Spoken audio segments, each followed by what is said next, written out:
หมากตาต้วยเซนตาสายตั้งลองเฮ็ดลองสร้างลองกล้าลองขายลองคืนใหญ่ลองต้วยเล็กอ่านเล็กต้วยพงต้วยทีวีต้วยลองหางหลีหางจ้าต้วยก็หักนางแปงหอดลูกลางอูเมต้วยข่าวย้ำข่าวสารกลางวันและกลางคำมีลองต้วยไว้น้ำกูเจอกูทานพี่น้องไตเฮาเขาเจออันไรถ่อมหันอยู่ย่ำในไรแจดลุมลาหมากตาโตเจ้าเก่าลีเย้าคาห้า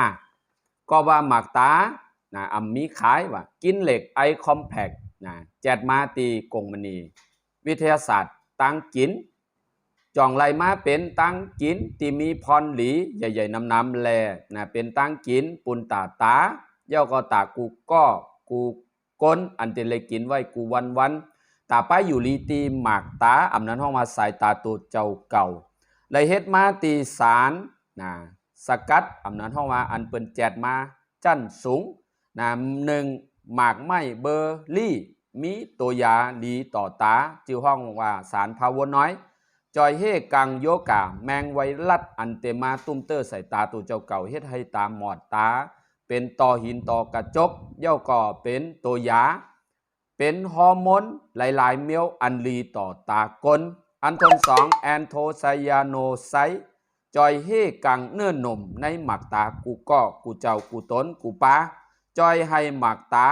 ยามยาใส่แสงแหลดหมอขึ้นหลีไว้เหลือเก่าต้วยหันตีรับสิ่งตีมืดไหลดีเหลือเก่าแค้มเหลือเมื่ออ่อนตังอันทน3ยาอันแจดออกมาตีหมากไม้อินทผลัมแคโล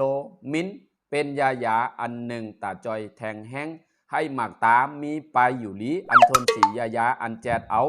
ตีในเม็ดหมากองุ่นปันพรดีตาจอยเฮกังไวรัสอนุมูลอิสระอันเดมาเกาย่าตาให้ตาหมอดตารับสิ่งตาเจ็บตาแกน5ยาสารสกัดมาตีหมากพริกไทยล้ำปันพรดีจอยเฮกังแมงไวรัสอันเป็นเพศก่อตาโตเจ้าเก่าพี่น้องเขาค่ะวันเมื่อไงสังเจอว่าพี่น้องเขาเลยหันถ่อมคลิปอยู่เจ้านั้นให้พี่น้องเขามาถ่อมด้วยว่า1แอบมีอยู่60เม็ด